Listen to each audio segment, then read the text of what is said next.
buenos días. Sí, soy un joven de 49 años, así que muchas gracias por haberme invitado, lo primero. La locura, según la Real Academia de la Lengua, es un trastorno de las habilidades mentales, del juicio. Según Aristóteles, era una generación de la bilis negra, que era fundamental en la inclusión de los elementos creativos. Y según Einstein, la locura era hacer lo mismo pretendiendo resultados diferentes. Cuando tenía 16 años, yo esquiaba. De hecho, estaba hasta en el equipo nacional de esquí de España. Pero tuve una pequeña lesión y, desgraciadamente, con 16 años la cabeza pues, no la tenía donde la tenía que tener, aunque tenía más pelo que ahora, no siempre he sido calvo. Pero sí es verdad que me dediqué a dar clases, porque económicamente era muy satisfactorio, no nos vamos a engañar. Así fui poco a poco introduciéndome dentro del mundo del turismo. Con 20 años ya estaba de responsable de estación de esquí en Alpe d'Huez, en los Alpes franceses, con un amigo, y teníamos que recibir esas Navidades del 1 al 7 de enero 1000 españoles que iban a venir a pasar sus vacaciones invernales allá a Francia. El día 30 nos comunican de la estación de esquí que hay overbooking, es decir, han vendido más apartamentos de los que existen, concretamente el doble. Entonces, claro, mi compañero y yo nos miramos y dijimos, ¿qué vamos a hacer cuando vengan 1000 españoles, después de hacer 1300 kilómetros por carretera, a pasar sus vacaciones y no les podamos entregar los apartamentos? Porque, lógicamente, franceses, italianos, alemanes y demás iban a llegar antes que nosotros, por distancia. Así que a nosotros se nos ocurrió la genial idea, por así decirlo, de, utilizando nuestras dotes de conquista, digámoslo así, él, el 31 por la noche, entró en la recepción a brindar con dos copas de champán y una botella de champán, a brindar con la recepcionista de noche, para brindar por el año nuevo, como tiene que ser. Lógicamente yo me introduje por la parte de atrás, por una ventanita, con una mochila y agarré todas las llaves de los apartamentos de toda la estación. Bajamos en el auto por la carretera hasta una rotonda que era en Bourg-Saint-Maurice, que era por donde sí o sí tienen que pasar los coches para ir a la estación. Pusimos una mesita de camping con una bandera española y cada vez que pasaba un auto o un autobús con matrícula española, lo parábamos, preguntábamos cuántos apartamentos necesitaban y se los entregábamos. A las 7 de la mañana acabamos de meter a todos los españoles en los apartamentos y muy educadamente nos fuimos a la recepción a devolver las llaves que nos habían sobrado, lógicamente. Afortunadamente para nosotros estaba allí la gendarmería, y digo afortunadamente porque nos llevaron a la comisaría, porque había allí cientos de personas, italianos, franceses y demás, que estaban esperando por las llaves que nosotros teníamos. Ahí pasamos la primera noche en la estación, luego salió adelante y todo bien.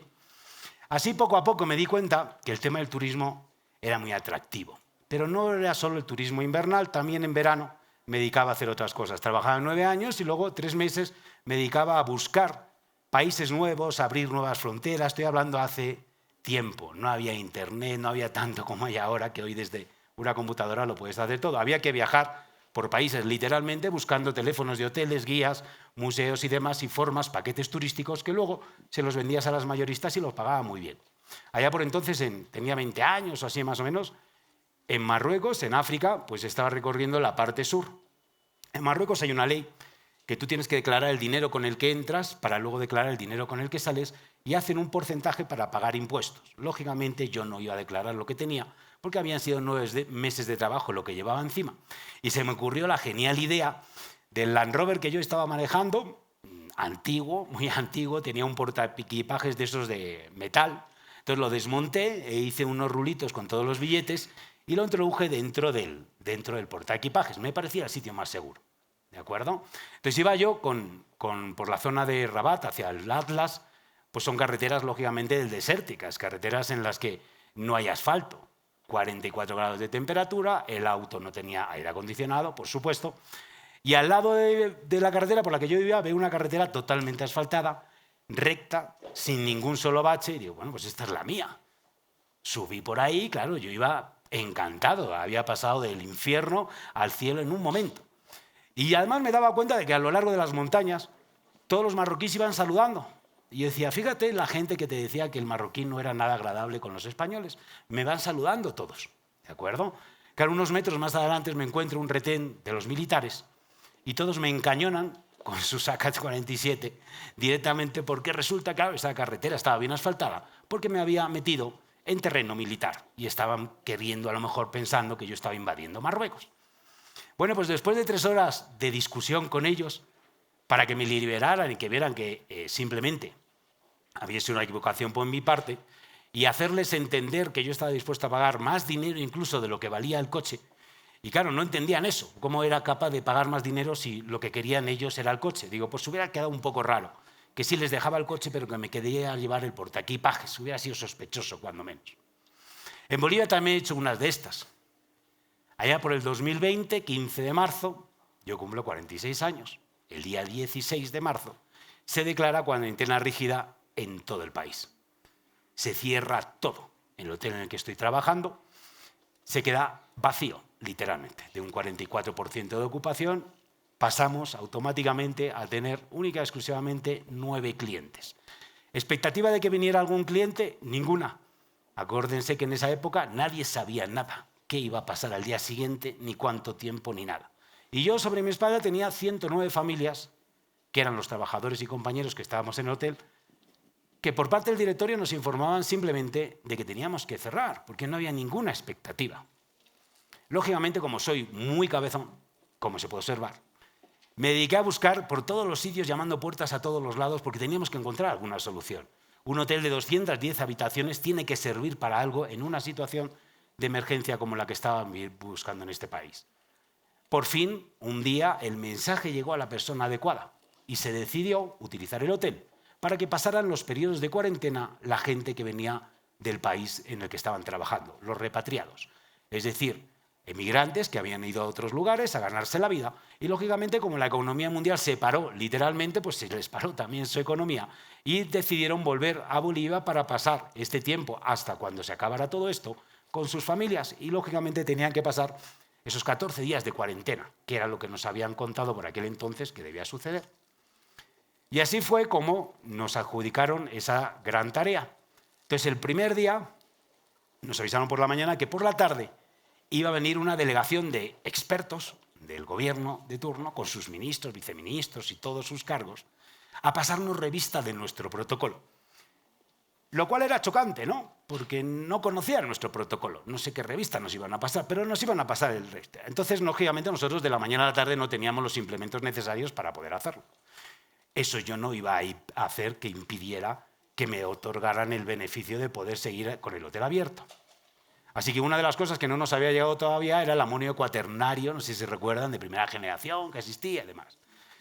Entonces, ¿qué hice yo? Pues agarré a mi jardinero, le puse su traje de bioseguridad, tipo astronauta, le puse su mochila con la que él regaba, ¿de acuerdo?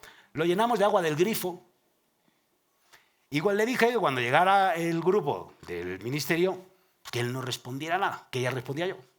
Entonces llegó todos los ministros, 9, se me pongan ahí, yo los puse en fila y puse a mi jardinero a regarles de arriba abajo, delante atrás, con agua bendita, porque era lo único que tenía esa mochila, agua bendita. Y digo bendita porque todos incluso me dijeron que se sentían mejor después de haberles pasado ese líquido tan maravilloso. Pasamos la revista de todo el hotel. En todo el hotel pasamos, lógicamente, la revista con nota porque les encantó lo que les podíamos ofrecer y hasta tomamos en cuenta, en ocasiones, dijimos que les tomamos en cuenta algunas de las apreciaciones que nos hizo algún ministro, no voy a decir quién, pero aquí en la piscina, como ven, pueden entrar por un lado y salir por el otro y nos dijeron que como era agua con cloro, que a lo mejor sería buena idea que todos los repatriados con sus maletas se introdujeran en la piscina y salieran por el otro lado. Entonces dijimos que lo íbamos a tener en cuenta y por supuesto no lo tuvimos en cuenta en ningún caso, ¿de acuerdo? Y eso solo era el principio.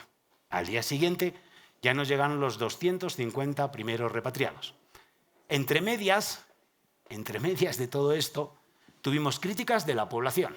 Lógicamente, estábamos trayendo el virus, estábamos locos, íbamos a infectar a toda la población, que si el virus flotaba y con el viento que hay en Santa Cruz podía llegar hasta Cotoca, una cantidad de locuras tremenda. Críticas de los hoteles, que quemáramos el hotel, que quemáramos los colchones, que teníamos que tirarlo abajo después de haber atendido, cuando nadie analizaba que las únicas personas que teníamos garantía de que no tenían el virus eran ellos, puesto que venían con su prueba negativa PCR, algo que ni siquiera teníamos por aquel entonces por aquí. Pero aún así teníamos que seguir adelante con todo ello.